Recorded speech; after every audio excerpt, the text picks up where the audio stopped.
We live in very challenging times now, and what was supposed to be our future of digital technology is here today. And probably due to that, we have assembled a huge panel of experts all the way from various continents, including Canada, UK, Germany, and we will be shortly expecting a few speakers to join from Bangladesh as well. Um, I would like to mention that we are jointly hosting this event with a very popular Bangladeshi liberal forum known as Bangabandhu Sheikh Mujibur Rahman's Writers and Journalists Forum UK, and we have partnered with a British Bangladeshi news channel NL24 who will be broadcasting this event. So, without any further ado, because we have got quite a distinguished lineup of speakers, including representative from the House of Lords of Britain to a cabinet level minister from Bangladesh, senior journalists from Canada, and two distinct and very renowned academicians from London and Berlin. So I would like to first invite His Excellency Honorable Lord Rami Ranger to start today's webinar. And if you could, sir, enlighten us, because you have some personal reflections on the 1971 episode itself. So the floor is yours, sir. Thank you. Rajit, thank you very much for inviting me to this amazing panel, to this event where we are celebrating the 50th birth anniversary of Bangladesh. And I can only say it was a miracle that Bangladesh was born. It was the vision of Bangabandhu, Sheikh Mujibur Rahman. His vision is what we see in Bangladesh and how Bangladesh is now becoming a force for good. And as you mentioned that my own personal connection is that one of my brother was, well, my five brothers were in the Indian Armed Forces. One of them was posted in Assam where they were training Mukti Bahini soldiers. And well, what he described, the spirit and the passion these Mukti Bahini volunteer had was unparalleled. They were ready to die. They were ready to fight, even with sticks. They were so fed up with the atrocity of Pakistani armed forces, what they done, how they humiliated, and what they were, they refused to accept democratic election, and they rescinded all their agreement. So that was there. So I'm very proud that government of India helped the people of Bangladesh in their struggle to liberate themselves from one colonial rule to another colonial rule, and they fought for their freedom. It wasn't easy. It wasn't cheap. So what we see, a birth of Bangladesh, is nothing short of miracle. And all I can say here that I salute the leaders of Bangladesh for changing the constitution to a secular constitution, because as you know, religion has no strength in holding people together. It's shared values and shared interests which keep us together. In India, you can see how many different religion, cultures, languages, races live side by side. Religion is not keeping them together, but the common interest and future hold them together. And beside, if religion had any strength, then Pakistan would still be controlling Bangladesh. The very fact that religion failed to unite, that just shows that we should never use religion card ever again to divide humanity or mankind. We are all equal, and we must be allowed to follow any faith for our own peace of mind. But the to use a religion card to devalue someone is only going to damage the person who is using the religion card in the long run. As I said before, and I say that again in front of you, then in 1947, two countries were created, one to promote people on the basis of religion, and the other one regardless of religion. So you can see where India is today, number fourth economy, landed on Mars, landed on Moon, fighting COVID battle with the superpowers as equal partner, saving developing countries. So I think we should never ever engage in politics or religion. As you know, I'm born in Pakistan. My father was assassinated before my birth. I'm a posthumous child and a victim of partition. Million people were killed, 10, including my father. Tens of million people became refugees, including my family. I started from my life age 2 months old in a refugee camp in India without father, and I came to this country to become one of the most uh, decorated man and businessman without using religion. I am allergic to those people who try to use religion to score points. They should compete, be the best among the rest, and there you are. And I salute the leaders of Bangladesh and India, where they have given equality not only to race, religion, even gender. I am a single parent child. If my mother wasn't empowered by my father or their family, I wouldn't be here, having lost our ancestral home, breadwinner, and country. We became destitute, but because of my mother was empowered, she was able to raise 8 children single-handedly and became the proudest Indian mother for giving 5 of her sons to the defense of India. They just showed that we should learn from the developing country. Where is a religious country? Are they giving anything to benefit humanity, mankind? Are you using microwaves or satellite or iPhone or anything like that? All we are producing is scholar of religion, producing more hatred, and therefore I respect Tahir Aslam Gora Saab. I watched his program. He also is allergic to people who use religion to divide humanity. The religion is a force for good. It should help us unite, not divide. So I am so proud to be on a panel where we are celebrating the success of Bangladesh, a a young, modern nation. If we're going to build up from its history, learn from the history to make their future. So I'm very optimistic. You know, the other day I bought a shirt from Marks and Spencer.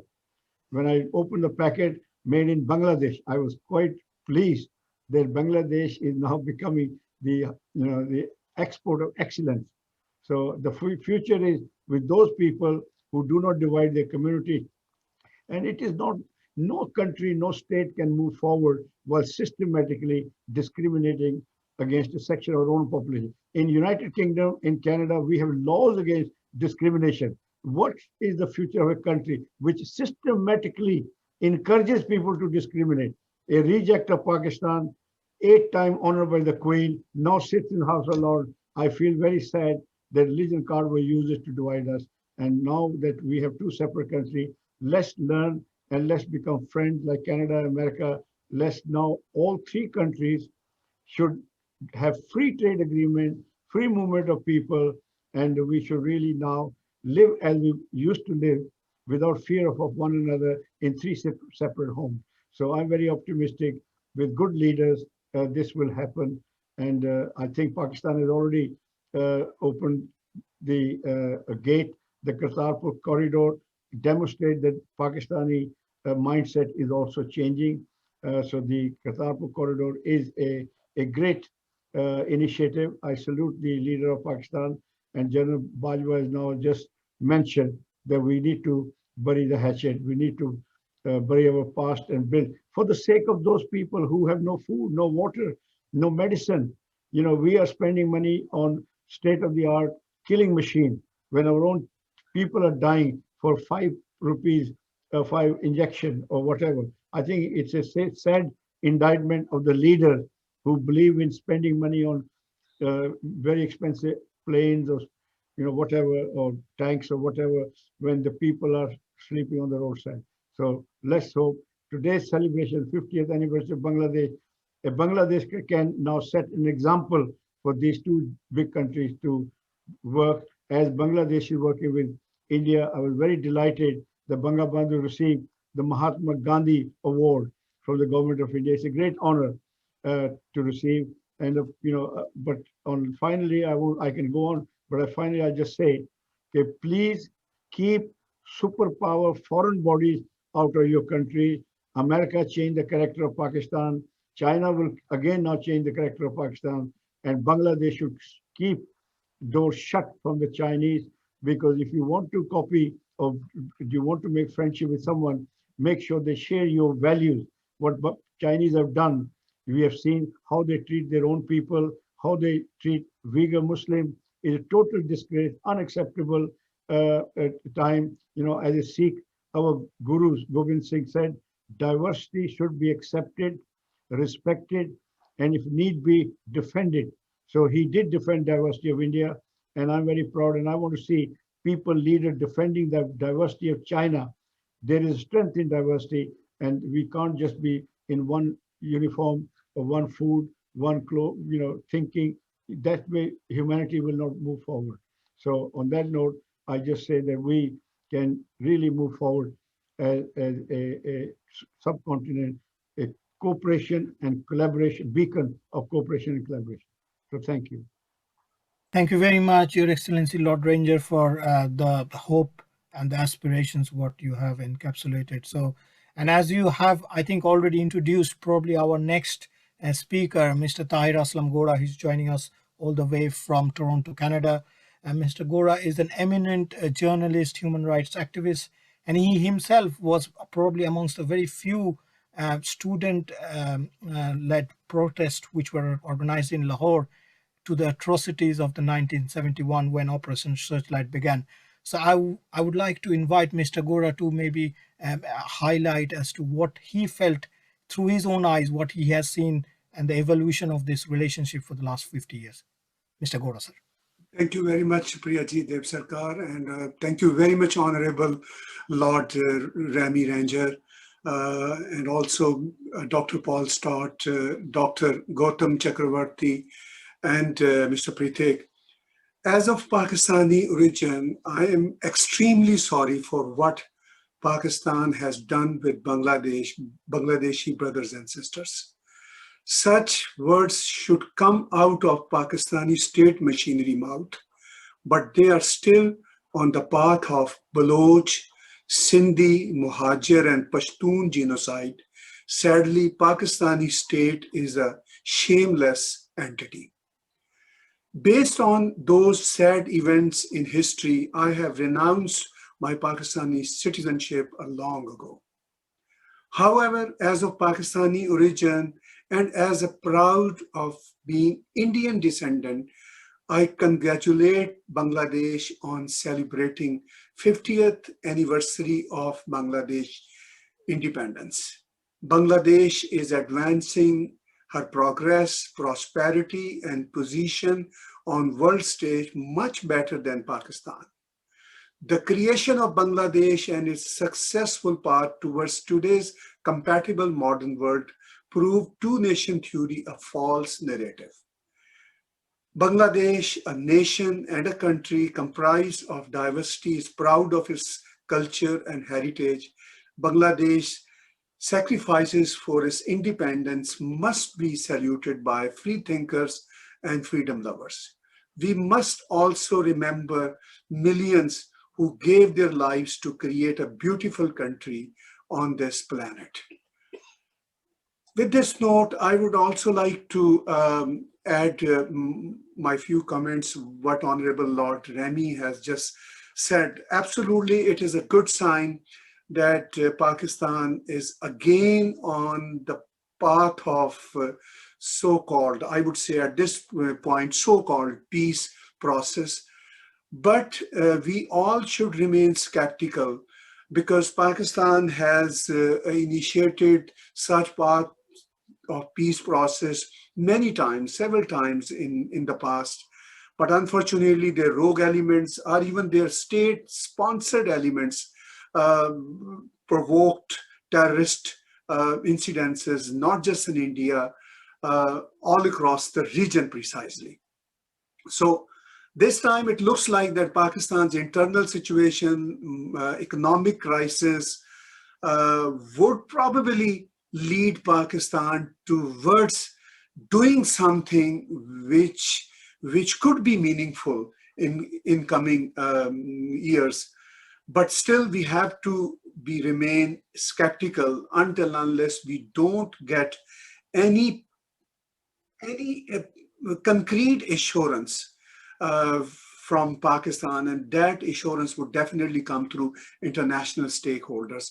And Honorable Lord Rami Ranger and his British government would do a lot in terms of get concrete assurance from Pakistan in terms of not engaging into proxy terrorism and terrorism anymore. Bangladesh happened to be a victim of Pakistani genocide. Bangladesh happened to be a victim of cultural genocide from Pakistan as well. But against all odds, Bangladesh did great progress. I happened to participate in many webinars and even conferences on this issue, Bangladesh independence issues. And I always reminded my Bangladeshi brothers and sisters that unfortunately, Bengalis accepted two-nation theory in 1940s. And that resulted over 1.5 million people's killing alone in Punjab. And now the Bangladeshi realize, I hope they realize, that this religious dogma in politics does not work at all. What Honorable Lord Rami just said, that we need to keep religion and politics separate. And that's the key for progress. That's the key for democracy. So with this note, I would only echo what Mr. Honorable Lord Rami Ranger said. And again, I will salute Bangladeshi brothers and sisters for their great struggle.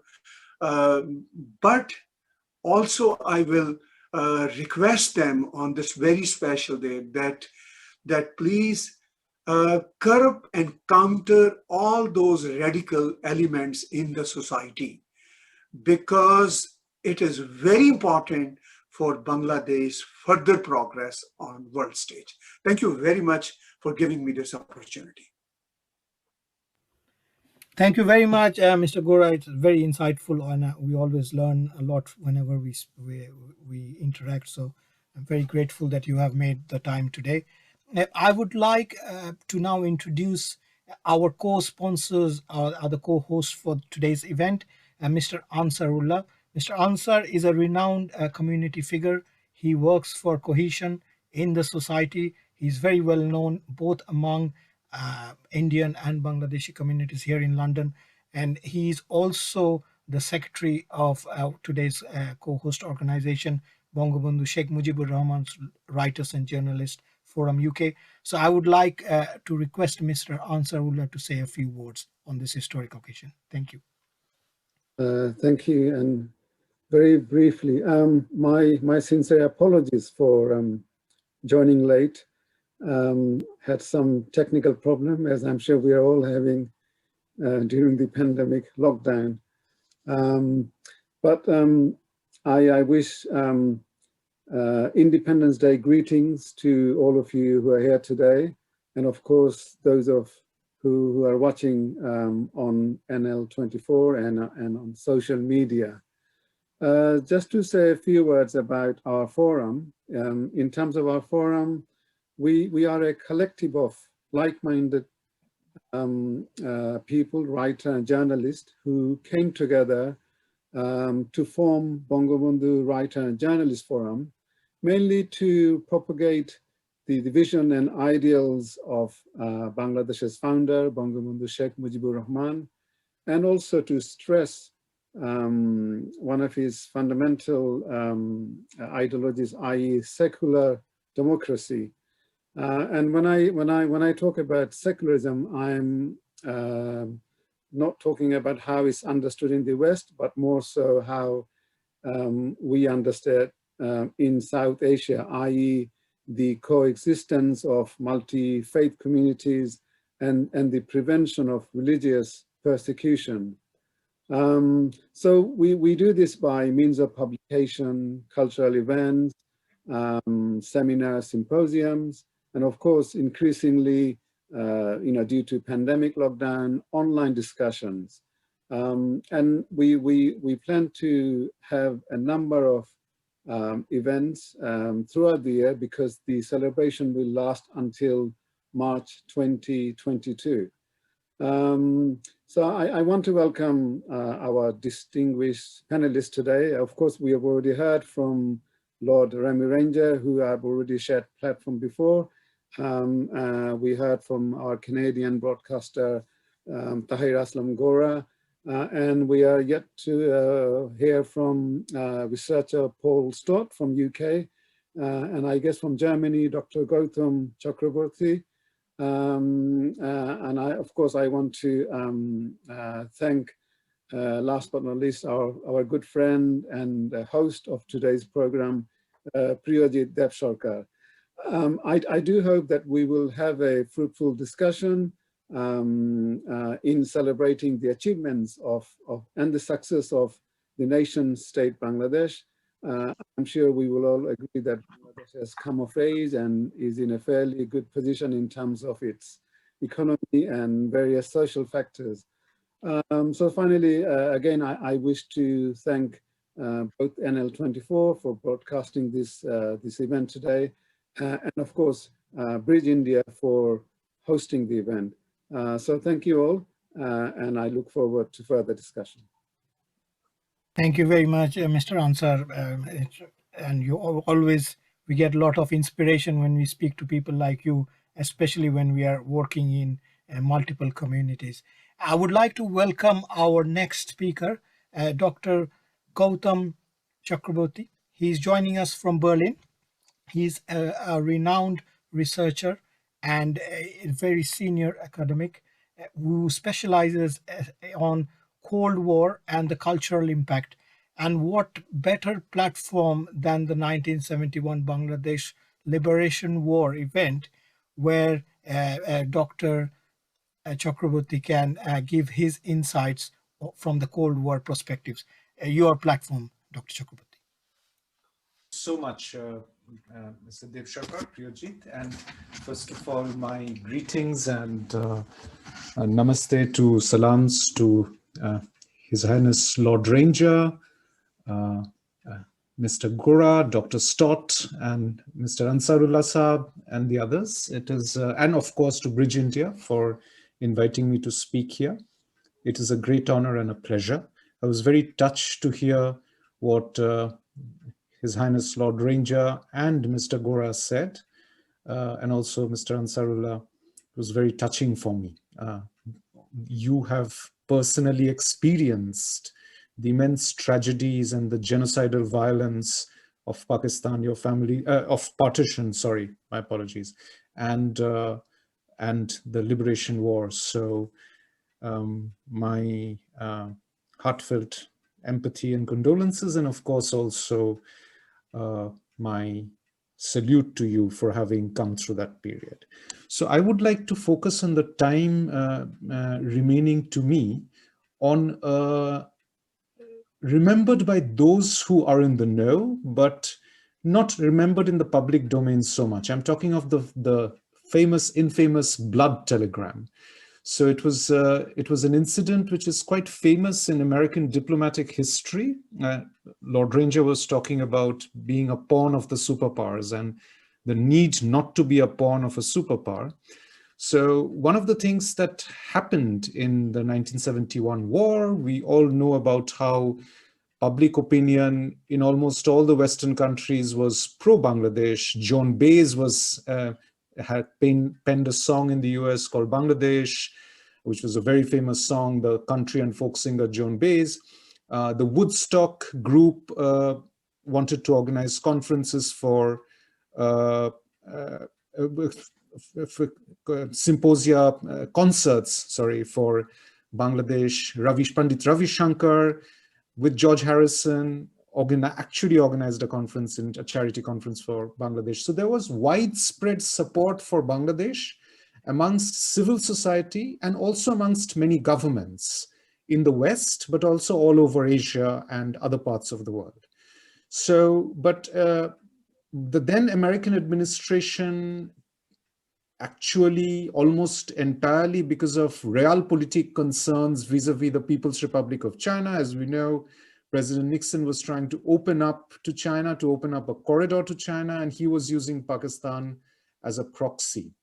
So because of this very, shall we say, amoral, realpolitik-oriented reason, they refused to, the then American administration refused to proscribe the Pakistani states and the Pakistani military's genocidal actions in Bangladesh. We must be very careful to distinguish naturally from the Pakistani people and the Pakistani state and its military, industrial, political complex. So, as some of you might know, Archer Blood was the American Consul General. He worked in the American consulate in Dhaka, and he sort of sent what is called a dissent cable. So he reported regularly about the genocidal violence, Operation Searchlight, the gangs of basically goons who are running around killing, torturing, raping, pillaging, both members of the minorities, but also Muslims. Anyone who was against the regime, anyone who was daring to support the cause of human rights was picked up, tortured, and unmentionable atrocities took place in what is today Bangladesh at that time, in between 1970 and 1971. It is very important to remember this, because what happens is often the Bangladesh freedom struggle is remembered justly for its bravery. The Bangladesh freedom struggle is also remembered for its for the immense sacrifices made by the Mukti Jodhas, the Mukti Bahini, and members of the Indian Armed Forces, members of the Bangladeshi diaspora in India, all over the world. So that is, of course, a very positive memory and a very uplifting memory. But we should at the same time remember that the Bangladeshi genocide is perhaps one of the very few almost completely unpunished genocide in the history of the 20th century. I think it can be paralleled with the Armenian genocide, which took place in the 1920s, in terms of the perpetrators, forget the main perpetrators, not even the smaller perpetrators were tried in any international or national court of justice. And instead, what happened was, even the memory of the brutalities committed in the Bangladesh Liberation War, before the Bangladesh Liberation War, cutting across religious lines, but also focusing Hindu and other minorities, this is completely suppressed. Maybe not because of a government decision, but it somehow has evaded the popular memory. This is a huge disservice to the memory of people who suffered. I recently saw the Bangladeshi the Mukti Juddha Jadughar, the Liberation War Museum in Bangladesh, has started a very welcome initiative. It is collecting human remains, artifacts, the goods which belong to the victims of the violence, various uniforms, and so on and so forth. That is a very welcome initiative. I also saw there is a very actually well done Mukti Juddha e-archive, which has a lot of recordings, texts, which were generated as part of the Mukti Juddha. I also think, I'm aware that the Bangladesh government before some time took concrete and strong steps to prosecute at least some people who are responsible for the violence. This is also a very welcome step, I believe. Obviously, I don't want to comment on internal legal or political matters of Bangladesh, but I think it is a very important step in honor and in respect for the memory of people who suffered, that at least the perpetrators should be brought to public attention. Nowadays, something like this would nowadays cause, from the 1980s, from the 1990s, would cause a regime change in the country concerned. But back then, India actually needed the Soviet fleet to come and sort of challenge the Americans in the Bay of Bengal and the Indian Ocean. So what I would like to point out is that we remember the Bangladesh war as a call to conscience. in civil society everywhere. So on the one hand, there was this amoral realpolitik by President Nixon and his team. But on the other hand, there was Archer Blood and dozens of his colleagues in the American consulate in Dhaka who put their career at stake and wrote a dissenting cable. And I know Dr. Stott is on the line and has his insights to follow.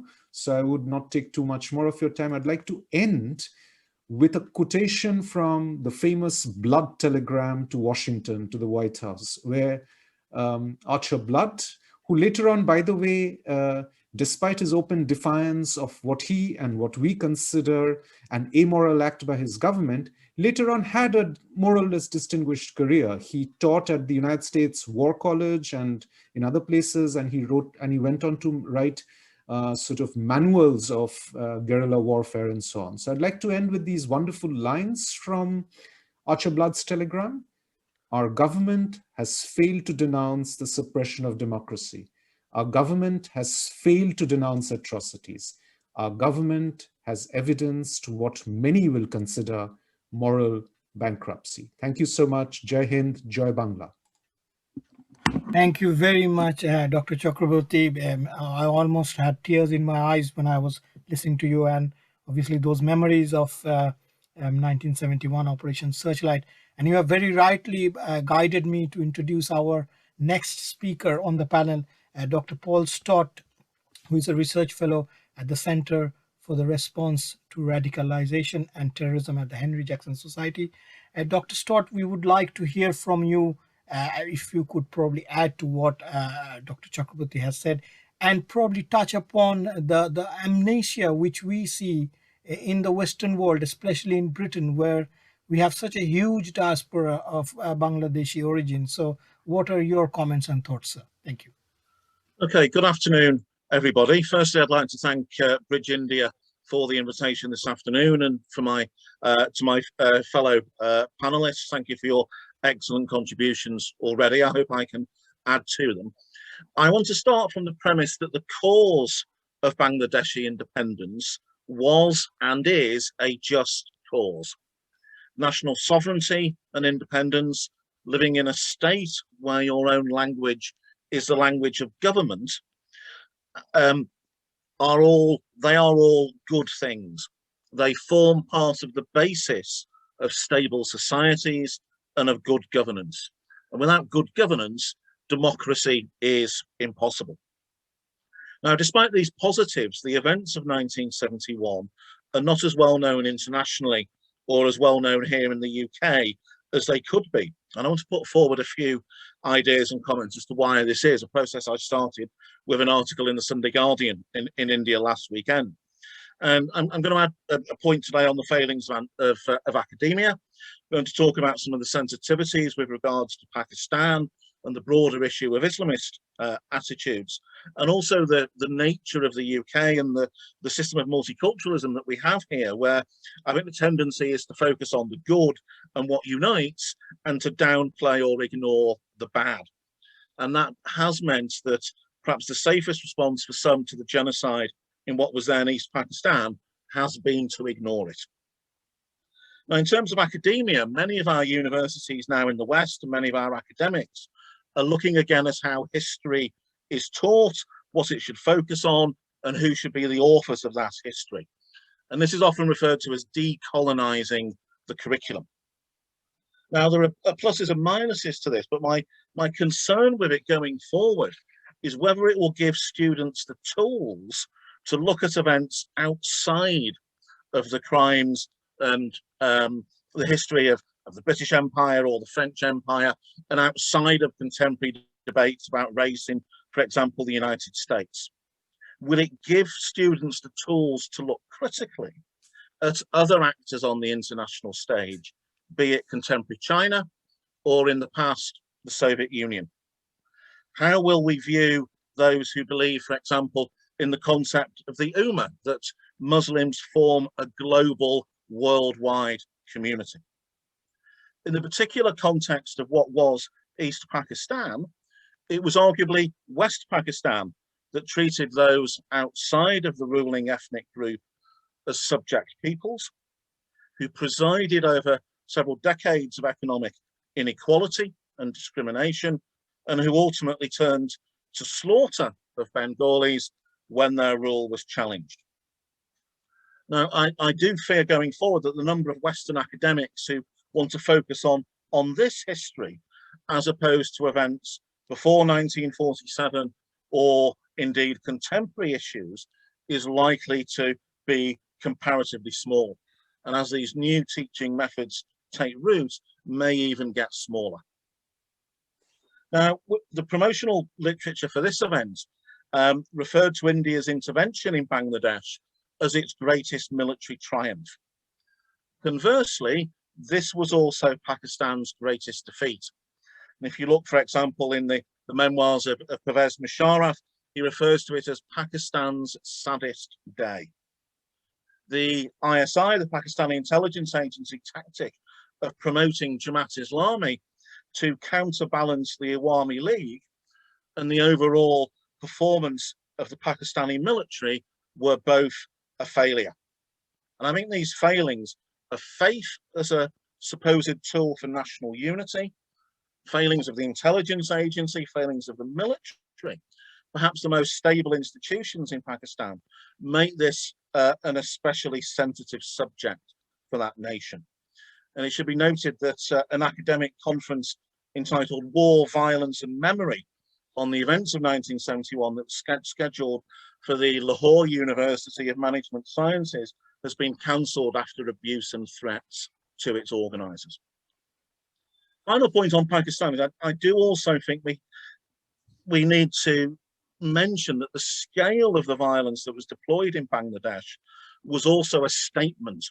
And it was a statement, and if you like, a threat to regional and national minorities also within Pakistan, within that state, that Islamabad potentially would use enormous levels of force to keep that state together. And I think we've seen that at times in subsequent decades. Now, in the United Kingdom, events of 1971 were watched keenly. The former colonial power had a growing population from the Indian subcontinent, and I think the UK responded positively, certainly in terms of, for example, charitable drives looking to support the victims of the 1970 cyclone, and an interest was increased and was maintained in the UK into Bangladesh from that period onwards. But I would argue that knowledge of the origins of Bangladesh and of 1971 has declined over time. Some of that is natural. Diasporas integrate, and their history and what was important to them is at times less important to their grandchildren, their great-grandchildren, who are concerned about the contemporary debates and events that we're having here in the UK. But there are other reasons as well. A lot of effort is put into the UK schools curriculum in terms of teaching about the Holocaust during World War II. In recent years, Islamic organisations have held events and developed information packs for schools on the massacre of Bosnian Muslims by Serbian forces during the civil war there in the mid-1990s. Next to nothing is taught in our schools, though, about the 500,000, 1 million plus killed in Bangladesh. In the United Kingdom, Jamaat-e-Islami, who I've mentioned earlier, performed a significant role in the development of some of our Islamic institutions in many major UK cities. So this makes 1971, again, a contentious subject. At this moment in time, the big representative organisations for British Muslims are keeping their counsel, and I suspect they may continue to do so. Equally, the idea of atrocities by those fighting to keep the world's first Islamic Republic together is not a subject that some of our political class, our politicians or intelligentsia necessarily wish to engage with. And my final point really is around this. I think the concept of multiculturalism that we have in the UK has had a tendency, particularly among some activists, to see particular groups as victims and others either as potential perpetrators or past perpetrators of racism and injustice. And Muslims are primarily seen, certainly by those on the left, as victims. So the events of 1971 do not compute. Just as current academic approaches do not give students potentially the tools to properly critique historic events, so the risk-aversive approach that we have to race and religion in Britain makes taking on the crimes of 1971 a difficult subject. I think that's a shame, and I think Bangladesh deserves better. And it's important that platforms like this and the voices we've heard today continue to hold events, continue to mark anniversaries throughout the year, and that the silence is broken. Thank you for listening. Thank you very much, Dr. Stott, for highlighting especially the deep state, as we call it, or as per ex-Prime Minister, Mr. Nawaz Sharif, a state above the state. So I think I'll now go to a few question and answers. So we've got a few. I'll start with Dr. Chakrabarti here. So there's a question from a gentleman, Mr. Subramaniam, who is, and it is directed towards you, sir, is what can India learn from the progress of Bangladesh? It's a very good question, I think. Well, thank you, Priyajit, and thank you, Vinod. I think there are two. As an Indian-born Bengali, originally a Bengali-speaking Indian, I would want to own up to something which we all know, which is in Indian Bengali society, and it cuts across religious lines. So it doesn't matter if a person from Bangladesh is Hindu or Muslim or Buddhist or Christian. From East Bengal / East Pakistan, from Bangladesh, there is always this tension in the sense these are different people. They have a different culture from us, even if they're Hindus. For example, when Hindu refugees came over after partition, my parents' generation and grandparents' generation, there was always this thing about being Ghoti and Bengal, which Bangals were from Eastern Bengal and Ghotis were from Western Bengal. So what I'm trying to say is there is unfortunately, sadly, always a sense of these people are our poorer cousins. As a Bengali, I'm embarrassed to admit that, but I think it's also time to be honest about this. From this perspective, I think there are a lot of things India can learn from Bangladesh. India can learn how the poorest of the poor and the most disadvantaged also has agency. India can learn how microcredit delivered directly to communities which can benefit the most from it really works in poverty alleviation. India can also learn how Bangladesh recently in the last decade odd has taken great strides in promoting, in suppressing religious militancy. So the current government of Bangladesh seems to be firm in acting against religious terrorism and religious extremism. That is also something India should be doing. And I think India should also learn from Bangladesh how to promote ecotourism. Bangladesh seems to be doing much better in managing the Sundarbans, the mangrove delta of the Sundarbans, than India or the Indian state of West Bengal is doing in its part of the Sundarbans. I think these are some of the areas in which Bangladesh, and also in terms of promoting the, I grew up studying in an English school. I mean, all of you are based in Britain, so I shouldn't be saying this perhaps, but Bangladesh, we can learn from Bangladesh how to really promote your national language, as all of you said, and as Dr. Stott also mentioned, how to promote your national language in term and making it into a government's official language. For example, Hindi is the national language of India, but even Hindi speakers, even native Hindi speakers don't use it in terms of governance. So these are the things we can learn from Bangladesh. Thank you.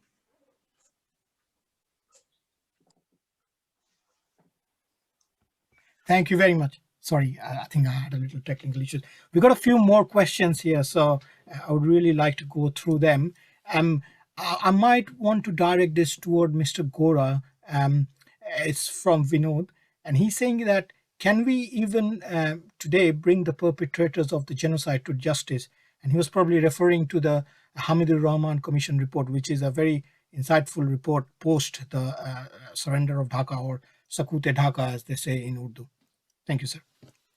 Oh, thank you very much. It's a very important question. But the thing is, international communities need to jump into this matter, and they need to press Pakistan to apologize what Pakistan has done in terms of atrocities, in terms of genocide, and in terms of cultural, all that onslaught.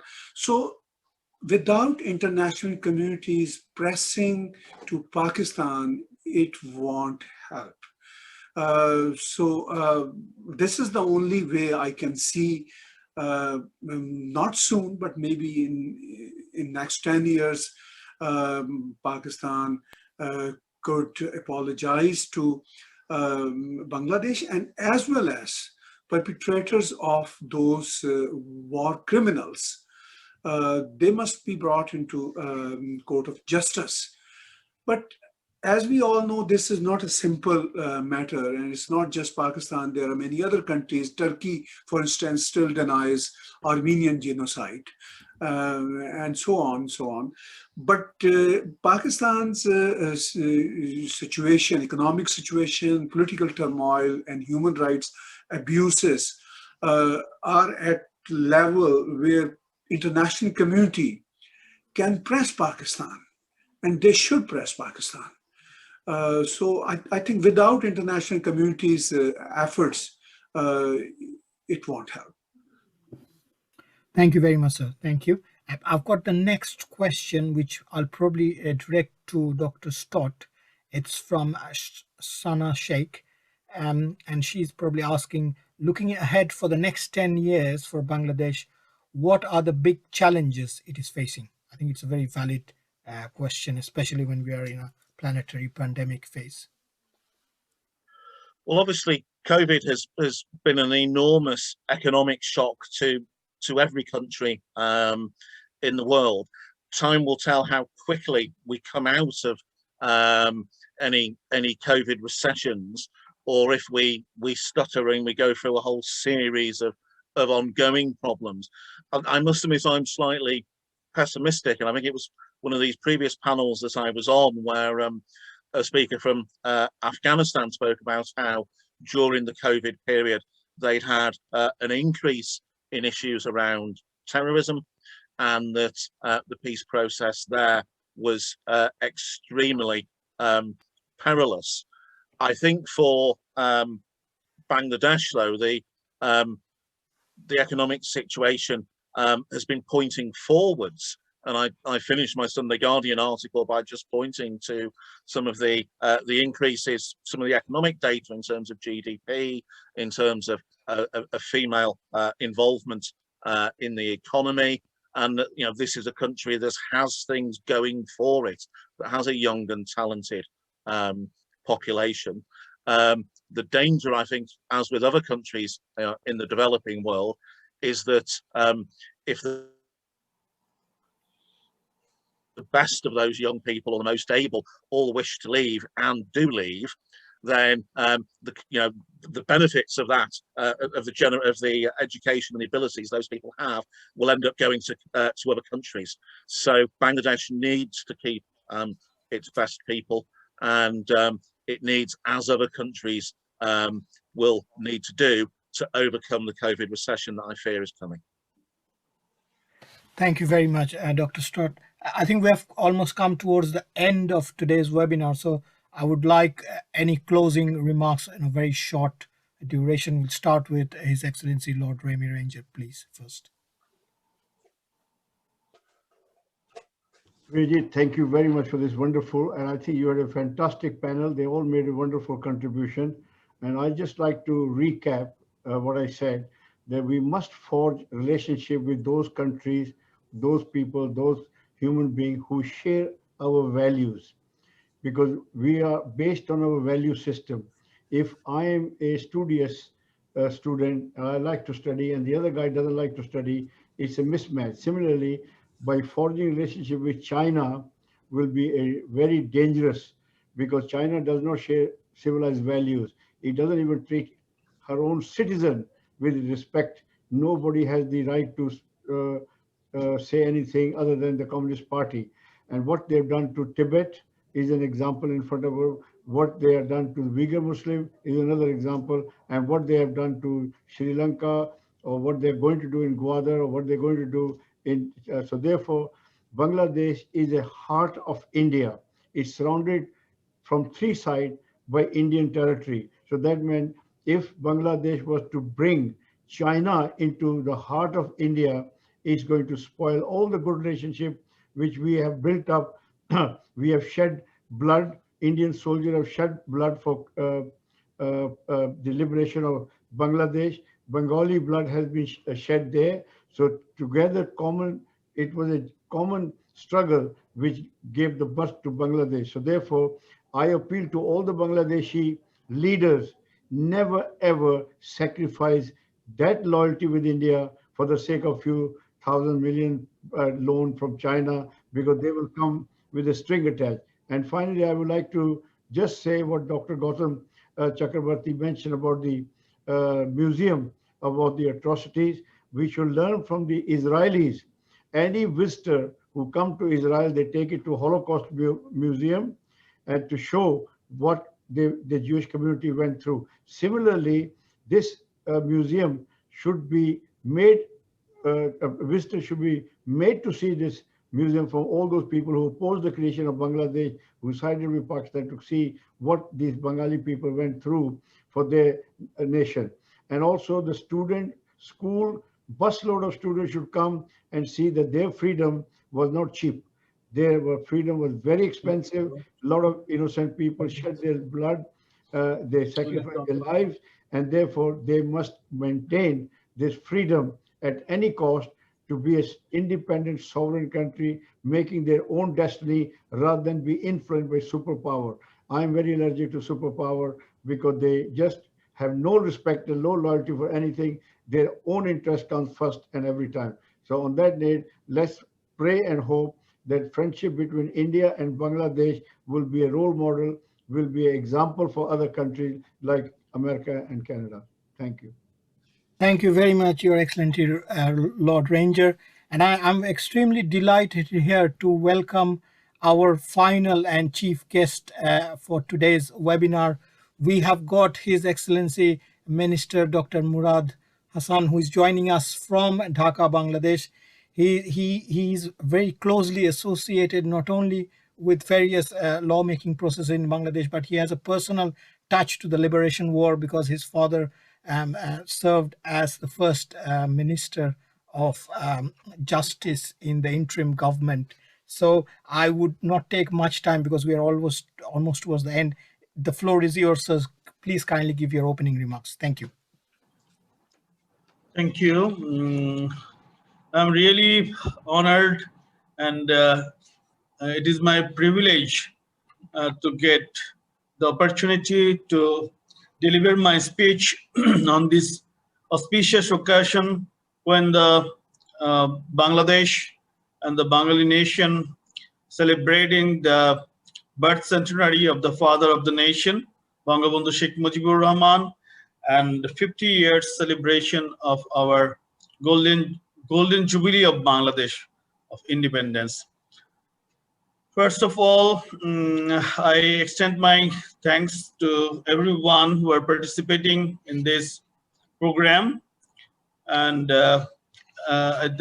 my speech I want to deliver right now. The Bangladesh genocide started on the night of 25th March 1971. And the killing of Bengalis continued for 9 months until the war came to an end in December 16, 1971. The killings were fueled by anti-Bengali racism and prejudice. The Pakistani junta portrayed the Bengalis as low-lying people. They were classed as second-class Muslims and were often compared to monkeys and chickens. The Bengali Hindus were as Jews to the Nazis. The prejudice made it easier for the Pakistani Muslim soldiers to go out in killing missions of their fellow Muslims mechanically and efficiently. Though the military carried out killings indiscriminately. Some groups were specifically chosen for annihilation. These groups were Awami League, the political party that spearheaded the campaign for independence, and the students, the Bengali military, police, border security personnel, Hindus were sought out and killed as they were perceived as being bad influence on the Bengali Muslims and the intelligentsia who were seen as the backbone of the independence movement. In the 9 months, the occupying Pakistani military and their local collaborators or militia, Jamaat Islami, planned and carried out genocide against the unarmed civilian population. The Bangladesh government estimated 3 million Bengalis were killed during this occupation. During the occupation, the women were no exception. Bengali women were targeted for the systematic brutalization. Susan Brown-Miller in her book, Against Our Will, said hundreds of women were abducted and held in military barracks for nightly use. Some women may have been raped as many as 80 times in a night. 80% of the raped women were Muslims, reflecting the population of Bangladesh, but Hindu and Christian women were not exempt. Over 300,000 women were raped by the military, Pakistan military, and leading genocide scholars has ranked the Bangladesh genocide among the swiftest of genocides as the single worst instance of mass rape inflicted on a civilian population, surpassing even the rape of Nanking by the Japanese forces. In terms of sheer number raped, the rape of Bangladesh accounts for 4 to 5 times the number in the great rapes of Nanking. Bangladesh had enacted the International Crimes Tribunals Act, ICT Act 1973, to authorize the investigation and prosecution of the persons responsible for genocide, crimes against humanity, war crimes, and other crimes under international law committed in 1971. Bangladesh had identified 195 Pakistani officers for committing war crimes, crimes against humanity, and genocides. Unfortunately, none of the Pakistani military officers involved in the genocide has ever been brought to trial for their crimes. They all remain at large. In order to bring the perpetrators to justice, I appeal to the international community. I'm repeating, I appeal to the international community to come forward to assist Bangladesh in this regard. And finally, I wish to thank the UK-based Bangabandhu Writer and Journalist Forum for highlighting this issue. Thank you, everybody. Thank you very much. I am really happy to